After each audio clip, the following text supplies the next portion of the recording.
குருவடி சரணம் திருவடி சரணம். ஆக்கமும் ஆன்மீகமும் ஒரு அற்புதமான தொழில் நேர்களே. ஆற்றுக்கு எறும்பு பூச்சி வெட்டு வந்தால் ஒன்றுக்கும் சொல்யூஷன், ஒன்றுக்கும் மருந்து இருக்குது. கண்டிப்பாக தெளிவாக சொல்லியிருக்காரு. பாம்பு வரக்கூடாதுன்னா நல்லெண்ணெய், பியூர் நல்லெண்ணெய் தீபம் ஏற்றணும். நல்ல சாம்பிராணி புகை நல்லா போடணும். எறும்பு வரக்கூடாதுன்னா ஒரு பிடி அரிசி, பச்சைமா பொடி, அரிசி மாவு எடுத்து போட்டால் எறும்பு வராது. இப்படி ஒன்றுக்கும் எல்லாத்துக்கும் இருக்குது. அதே போல் பல்லிக்கும் இருக்குது. பல்லி வந்தால் சகுனங்கள் என்ன? சுபிக்ஷம். பல்லி வந்தால் அதாவது பெருமாள் வந்ததா, வரதராஜ பெருமாள் வந்ததா பெரியவா சொல்கிறா. என்னன்னு கேட்டிங்கன்னா, இப்போ நம்ம ஏதோ ஒரு நல்லது பேசுகிறோம், பள்ளி சத்தம் கேட்டதுன்னா பழிக்குங்கிற ஒரு இது இருக்குது, இதீகம். கண்டிப்பாக கௌலிக்கு இன்னமும் காஞ்சிபுரம் வரதராஜ பெருமாளில் தங்கப்பள்ளி வெள்ளிப்பள்ளி இருக்குது. அதை போய் பார்த்தா மோட்சம் நம்மளுக்கு. அது உங்களுக்கே தெரியும். கண்டிப்பாக எல்லோரும் காஞ்சிபுரம் போனீங்கன்னா அந்த வரதராஜ சந்நிதிக்கு போங்க. கண்டிப்பாக அது எப்படி வந்ததுன்னு எல்லாத்துக்கும் தெரியுமா நேர்களே? அது என்னன்னு கேட்டிங்கன்னா, கொங்கண தேசத்து அங்கே அந்த அவங்க யாருன்னு கேட்டிங்கன்னா, ஸ்ருங்கி பேரர்னு ராஜா இருக்காங்க. அவங்களுக்கு 2 குழந்தை, ஹேமன் சுக்லன்னு. அப்போ அந்த 2 குழந்தைகளும் கௌதம முனிவர்கிட்ட பாடம் கற்றுண்டு இருந்தாங்க. அப்போ அவருக்கு தேவையான பணிவிடை செய்யணும். குச்சிகள் இதெல்லாம் எடுத்து கொடுத்து யாகத்துக்கு தேவையானதெல்லாம் அவரோட பணிகள்.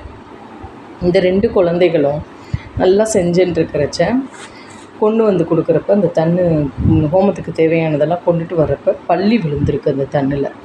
அதை கவனிக்காமல் கொண்டு கொடுத்துட்டா இந்த 2 குழந்தைகளும். அப்போ முனிவர் சபிச்சார், தெரியாமல் செஞ்சிட்டேன் நான். அப்போ நீங்கள் அர்த்தகிரி மலை கிட்டக்க வரதராஜர் நோக்கி தவம் இருந்து நீங்கள் அந்த சாபத்துக்கு விமோச்சனம் கிடைக்கும் அப்படிங்கிறார். அப்போ சரின்னு தவம் இருக்கா. பெருமாள் வரார், மோட்சமாயிருது. அப்போ பெருமாள்கிட்ட கேட்குறா இந்த குழந்தைகள் 2 பேரும், எங்களுக்கு விமோச்சனமே கிடையாதுங்கிறப்ப விமோச்சனம் ஆகிடுத்து உங்களுக்கு. அதனால் இந்த காஞ்சிபுரத்தில் என்னை சேவிக்க வரப்பெல்லாம் தங்கப்பள்ளி வெள்ளிப்பள்ளி உங்களை சேவிப்பா. கண்டிப்பாக இது ஒரு கதை வரலாறு வரணுங்கிறதுக்காண்டி ஒரு சின்ன திருவிளையாடல் அப்படின்னு. இப்போ நம்ம ஒவ்வொரு சேத்திரமும் ஒவ்வொரு பெருமாளையும் நம்ம சேவிக்கிறோம். கண்டிப்பாக சேவிக்க போகிறப்பெல்லாம் அதோட வரலாறு நம்மளுக்காண்டியே உருவாக்கப்பட்டது.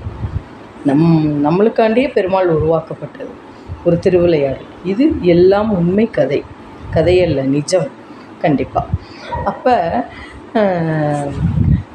நம்ம காஞ்சிபுரம் நம்ம போகிறப்பெல்லாம் நம்ம பார்க்கலாம் தங்கப்பள்ளி வெள்ளிப்பள்ளி. இது ஒரு தடவை நம்ம பெரியவா அங்கே ஆன்மீக பயணமாக இருக்கிறப்ப பிரகாரம் சுற்றி வர்றப்ப பெரியவா தலையில் பள்ளி விழுந்துருச்சு. பக்கத்தில் இருந்த ஒரு தொண்டர் இதுவாக சொல்கிறார், தலையில் பள்ளி விழுந்தால் மரணம் பெரியவா, என்ன பண்ணலாம், இதுக்கு ஏதாவது விதிமுறைகள் இருக்கா, பண்ணுவோமா அப்படின்னு. இந்த காஞ்சிபுர சேத்திரத்தை பொறுத்தவரையும் பள்ளிக்கு தோஷம் கிடையாது, எதுவுமே கிடையாது அப்படின்னு. அவ்வளோ புண்ணிய பூமி, புனித பூமி அப்படின்ட்டு. ஆகையால் அந்த காஞ்சிபுரத்துக்கு அந்த பள்ளிக்கு அவ்வளோ இதுன்னா நம்ம எப்போ வருஷத்துக்கு ஒரு தடவையாவது, 6 மாதத்துக்கு ஒரு தடவையாவது நம்ம போய் அந்த சேத்திரத்தை பார்த்துட்டு வரணும். கண்டிப்பாக புண்ணியம்ல நேர்களே. கண்டிப்பாக ஆக நல்லெண்ணெய் விளக்கு, பச்சைமா பொடி, வெல்லம் இதெல்லாம் பெரியவா குறிப்பிட்டு சொல்லியிருக்காங்க. அன்னதானம் நிறைய அவங்க சொன்ன வழிமுறைகளை நாம் பின்பற்றுவோம் நேர்களே. கண்டிப்பாக அந்த குழந்தைகள் 2 பேரும் பள்ளியாக வந்ததை நம்ம இன்னும் காஞ்சிபுரத்தில் பார்க்கலாம். கண்டிப்பாக நீங்கள் யார் போய் பார்க்கணுனாலும் போய் பாருங்கள். ஹேமன் சுகிலன்ட்டு இருக்கும் அந்த 2 இதுவும். நம்ம பார்த்தோம்னா அவ்வளோ ஒரு மோட்சம். கண்டிப்பாக இதை கடைப்பிடிப்போம் நேர்களே. கண்டிப்பாக தெரிஞ்சுக்குவோம், தெரியாத விஷயங்களை தெரிந்து கொள்வோம்.